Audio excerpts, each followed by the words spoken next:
Yes, my name is Shelly Balzac, and I'm doing my persuasive speech on assisted suicide and why it should be legal to terminally ill patients.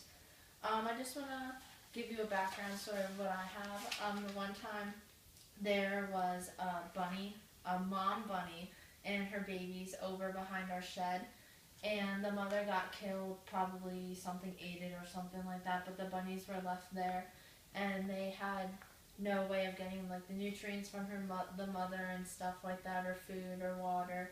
So my dad just thought it was a good idea to just put them out of their misery, just so that they wouldn't have to live without their mother and stuff like that.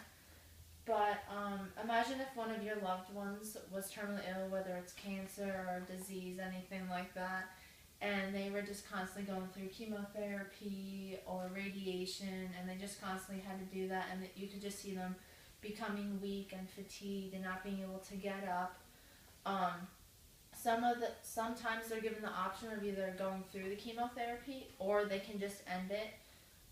Some of the times the doctor tries to persuade them out of stopping the treatment just so that they have more time to live. But there comes a point where they just need to stop because they just feel like they can't go on anymore.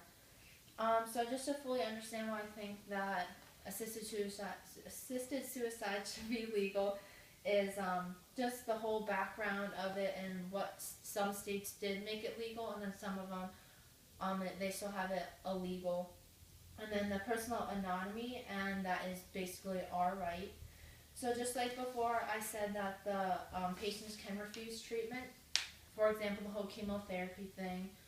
And then actually in Canada, that they have, it's a punishable offense if the physicians would practice the illegal or practice the assisted suicide. And I actually have a quote from the one scholar article that I found. It says, physicians who believe that assisted suicide should be legally accepted in Canada should pursue their convictions only through legal and democratic means, which basically means that if the person does give their permission that they want to stop the treatment or get prescribed medicine that at a lethal level, that they would basically just have a suicide themselves without technically having the physician assist in it, they're able to do that.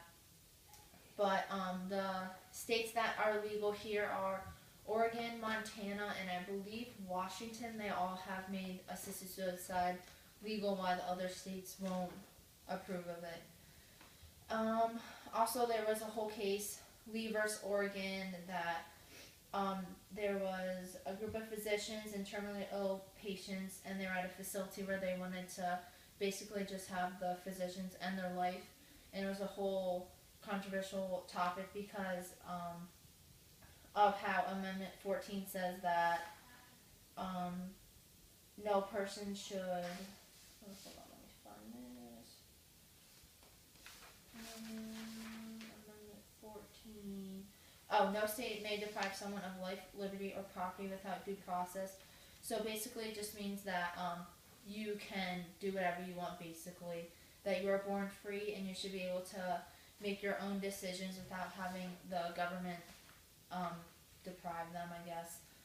And then another topic that I thought was very controversial was that abortion is legal. So why should assisted suicide not be legal? Because you're basically the women are basically killing the unborn child, but they're having the physician there kill it, while here the assisted suicide is being illegal because it's the act of killing someone, which is basically the same aspect if you think about it.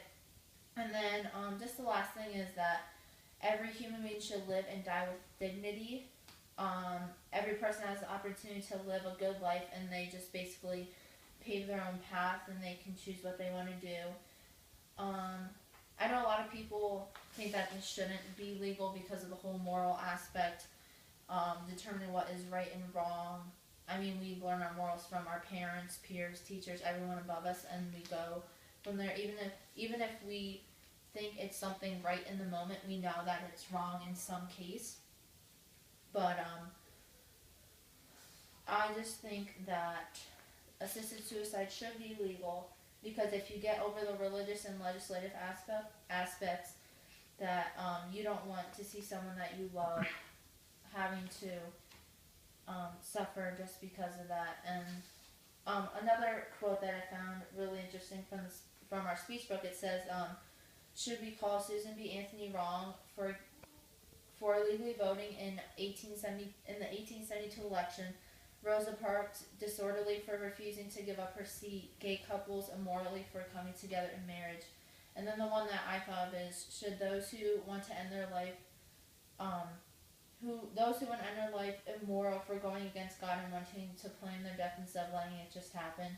So hopefully by this whole speech you agree with me that assisted suicide should be legal for terminally ill patients.